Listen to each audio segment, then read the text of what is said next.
Hello दोस्तों, स्वागत है आपका आलू का आत्मज्ञान चैनल पर। दोस्तों, एक बार की बात है, भगवान बुद्ध अपने शिष्यों के साथ यात्रा पर निकले थे। सुबह से चलते चलते वह दोपहर तक थक गए। तब उन्होंने थोड़ा आराम करने के बारे में सोचा। पास में ही उन्हें एक पेड़ दिखा। बुद्ध ने अपने दोनों शिष्यों से कहा, चलो यहाँ थोड़ी देर बैठकर अपनी थकान दूर कर लेते हैं। वह तीनों पेड़ के नीचे बैठ गए। तभी बुद्ध को कुछ दूर पर एक बगीचा दिखा जिसमें बहुत सारे तरबूज उग रहे थे।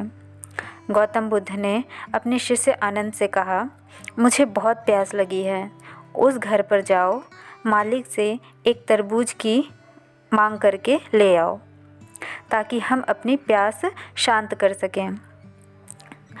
आनंद आज्ञा के अनुसार उस घर के तरफ चल पड़ा। घर के करीब पहुंचने के बाद आनंद ने देखा एक युवती बगीचे में पानी दे रही है। आनंद ने बहुत ही आदर से युवती को नमस्कार किया और कहा, मेरे गुरु सुबह से पैदल चल रहे हैं, इस कारण वह बहुत प्यासे हैं। क्या उन्हें देने के लिए आप मुझे एक तरबूज दे सकती हैं? जैसे ही आनंद की बातें खत्म हुई, युवती गुस्से में चिल्लाई, मेरे पास तुम्हें देने के लिए कुछ भी नहीं है। फ़ौरन तुम मेरे बगीचे से बाहर निकल जाओ। आनंद युवती को और नाराज़ न करते हुए खाली हाथ वापस लौट आया और सारी बात बुद्ध से बता दी। बुद्ध बस मुस्कुरा दिए और अपने दूसरे शिष्य उनसे बोले, कश्यप जाओ, तुम तरबूज मांग कर लाओ। कश्यप के मन में संदेह था कि क्या वह युवती उसे तरबूज देगी। फिर भी उसका कर्तव्य था कि वह अपने गुरु की आज्ञा का पालन करे, इसलिए वह घर की तरफ आगे बढ़ता रहा। जब युवती की नज़र इस सन्यासी पर पड़ी, तब युवती के चेहरे पर मुस्कान खिल गई। वह युवती भी नहीं समझ पाई कि उसके चेहरे पर यह मुस्कान क्यों है। वह युवती कश्यप के पास गई, उनके पैरों में झुककर नमस्कार किया और उनसे पूछा, आप कौन हैं? कश्यप ने अपना परिचय दिया, साथ ही उसके पास आने का कारण भी बताया। युवती उन्हें आदरपूर्वक बगीचे में ले गई। फिर बगीचे से बड़ी सावधानीपूर्वक एक तरबूज चुनकर तोड़कर ले आई और उनसे बोली, आदरणीय संत, यह इस बगीचे का सबसे अच्छा तरबूज है, कृपया इस भेंट को स्वीकार करें।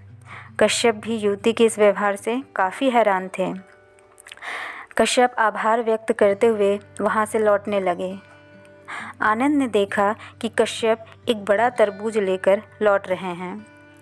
यह देखकर आनंद को बड़ी हैरानी हुई, लेकिन बुद्ध के चेहरे पर शांति के भाव थे। दोनों शिष्य बुद्ध से कुछ पूछे इससे पहले बुद्ध ने कहा, चलो मैं आपको एक कहानी सुनाता हूँ। बहुत पहले दो साधु हुआ करते थे और दोनों एक यात्रा पर गए। वह दोनों काफ़ी अच्छे दोस्त भी थे। गर्म दिन और तेज़ धूप में वह सुबह से चल रहे थे, जिससे वह प्यास और थकान से भर गए थे। तभी अचानक उनकी नज़र सड़क के किनारे मरी हुई बिल्ली पर गई। उस बिल्ली के शव से तेज़ बदबू आ रही थी। पहला साधु अपने नाक पर हाथ रखते हुए वहाँ से तेज़ी से भागा, लेकिन दूसरा साधु बिल्ली के पास गया, उसके लिए प्रार्थना करने लगा और उनसे कहा, आप बौद्ध धर्म की शरण में जाएं, आपको ज्ञान की प्राप्ति हो, दोबारा आपका जन्म किसी बेहतर जगह पर हो। प्रार्थना समाप्त करके साधु ने अच्छे से एक गड्ढा खोदा और बिल्ली को दफनाकर आगे बढ़ गया। आखिरकार एक दिन बिल्ली का इंसान के रूप में जन्म हुआ। आप अभी जिस युवती से मिले वह वही बिल्ली थी जिसका इंसान के रूप में जन्म हुआ था। आनंद, आप पिछले जन्म में पहले वाले वही साधु थे जो बिल्ली से दूर भाग गए थे। कश्यप, आप दूसरे साधु थे जिन्होंने बिल्ली को आशीर्वाद दिया था, उसके लिए दया दिखाया था। इसलिए जब आज युवती ने आपको देखा तो उसे अपने आप खुशी महसूस होने लगी, जबकि आनंद ने बिल्ली के प्रति घृणा दिखाई थी, इसलिए आनंद को देखते ही उसे गुस्सा आ गया।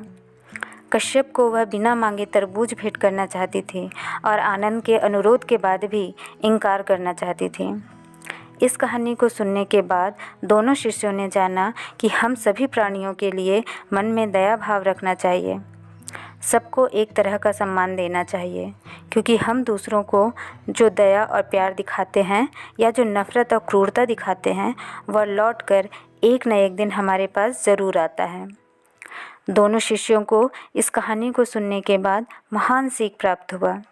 इसके बाद वह भगवान गौतम बुद्ध के साथ यात्रा पर आगे बढ़ गए। तो दोस्तों, हमें इस कहानी से ये क्या सीख मिलती है?